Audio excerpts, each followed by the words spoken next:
Partir autour du monde à la voile en solitaire est une aventure que peu d'hommes et de femmes ont connue. Vivre cette expérience marque souvent durablement le destin des marins qui l'ont tenté. Quand on revient du Vendée Globe, la vie n'est plus tout à fait la même.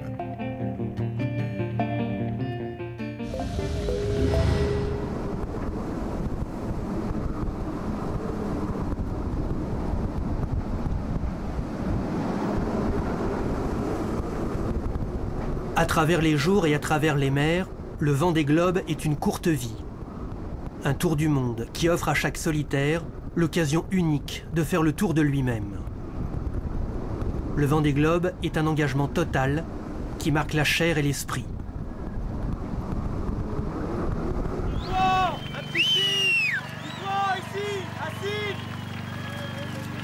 Jusqu'à l'issue de cette course, cet instinct de compétition, ce besoin d'arriver devant les autres m'a abandonné dès que j'ai franchi la ligne d'arrivée. À chaque fois, on a l'impression qu'on va se prendre le main sur la tête tellement ça fait un craquement épouvantable. C'est vraiment dur, quoi. Ça reste quand même un marqueur essentiel de la vie. Dans la tête de tout le monde, je suis voilà, quelqu'un qui a fait le Vendée Globe. Bye bye le Cap Horn, peut-être dans 4 ans, si je suis encore un peu fou pour faire ça. Parce qu'il en faut de la folie. Hein. Putain. Ce qu'il y a de très particulier sur le Vendée, c'est de prendre la décision de le faire. Que sont devenus Titouan Lamazou, Isabelle Autissier et Bertrand de Broc, figures du Vendée Globe, au destin singulier?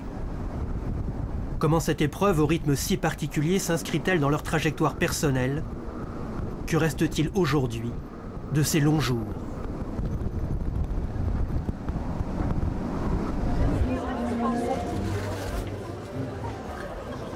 Alors, votre prénom? Daniel. Daniel qui s'écrit? Avec un seul L, je suis pas une femme. Au clair de lune à Cassis, Titouan Lamazou est à la fête. On fête l'artiste qui noircit ses carnets de visages et de notes. Prochaine destination? On célèbre le voyageur qui trace des résumés d'existence à travers des portraits de femmes. Oui, c'est magnifique. On attend le crépuscule.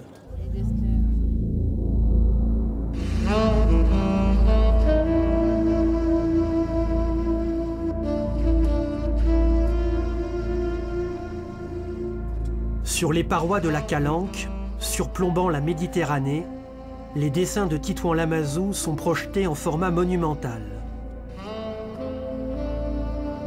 Le public admire l'illustrateur qui a été dans une autre vie, coureur au large. La majorité des personnes, en tout cas qui ont 25-30 ans aujourd'hui, ignorent absolument que j'ai remporté le Vendée Globe. Donc s'ils me connaissent, ils me connaissent plus par mes activités artistiques que par mes activités de navigateur médiatisé, qui a été une petite part de mon existence à un moment donné. Le 26 novembre 1989, Titouan Lamazou partait en campagne autour du monde. Son visage encadré de mèches noires lui donnait des airs de Bonaparte. Il faisait partie des 13 concurrents au départ du premier Vendée Globe. Adversaire et frère d'aventure, envahi d'un trouble sentiment face à l'inconnu. Beaucoup de chroniqueurs disaient que de toute façon, on allait éventuellement atteindre les 40e régissants et l'océan Indien, mais qu'on n'irait pas beaucoup plus loin. Lamazou avait fait les beaux-arts, beaucoup voyagé et navigué avec Tabarly. Il ne comptait pas au rang des favoris, mais il avait pour lui l'orgueil des ambitieux. Si je n'avais pas remporté le Vendée Globe, j'aurais peut-être participé au suivant, à l'autre Vendée, parce que c'était devenu quand même, pour nous, je ne sais pas comment est considéré le Vendée Globe exactement parmi les navigateurs d'aujourd'hui, mais pour nous, c'était quand même le sommet, quoi, le summum. Le 15 mars 1990, après 109 jours de mer, Titouan Lamazou est revenu aux Sables d'Olonne en vainqueur du Tour du Monde.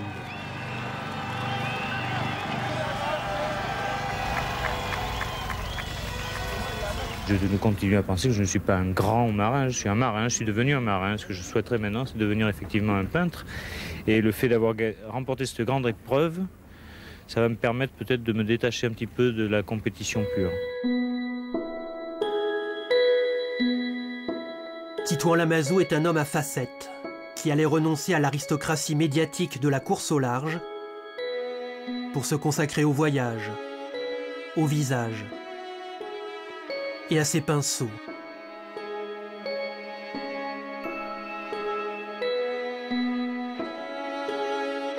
Aujourd'hui, si on le surprend dans son atelier à Paris, à 57 ans, c'est qu'il est en escale, entre deux périples artistiques.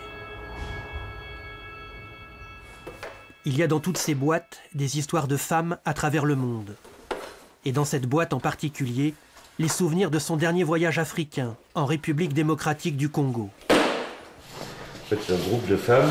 Pour certaines d'entre elles, avaient été enlevées, avaient échappé à une rébellion qui s'appelle la LRA. Et il se trouve que ce groupe armé, la LRA, est un des plus cruels qu'on puisse imaginer et qui s'en prend essentiellement aux enfants et aux femmes. Pour faire des petits bambins, des enfants soldats, et pour faire de leurs sœurs ce qu'ils appellent des épouses, entre guillemets.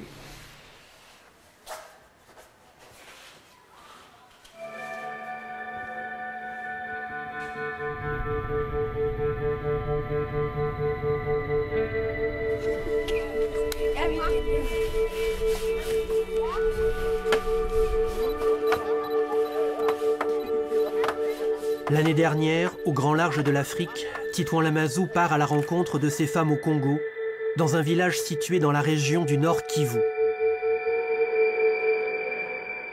Ça n'est pas l'attirance malsaine du drame et de la folie des hommes qui l'amène jusqu'ici. Là, c'est bon?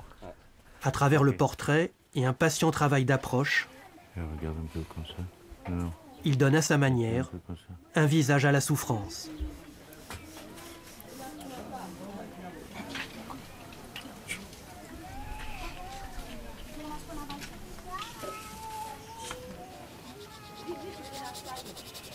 Alors, au bout de 16 jours, dans la Beauce, on a abattu son mari et sa rivale. Oui. Et on l'a relâché. Je leur demande de me raconter leur vie, mais pas forcément de me raconter ce qui leur est arrivé. Et parfois, elles le taisent parce qu'elles n'ont pas envie d'en parler. Souvent, je ramène des portraits qui sont des femmes fières et des femmes belles. Et c'est peut-être ça que j'essaye de montrer la dignité de ces personnes.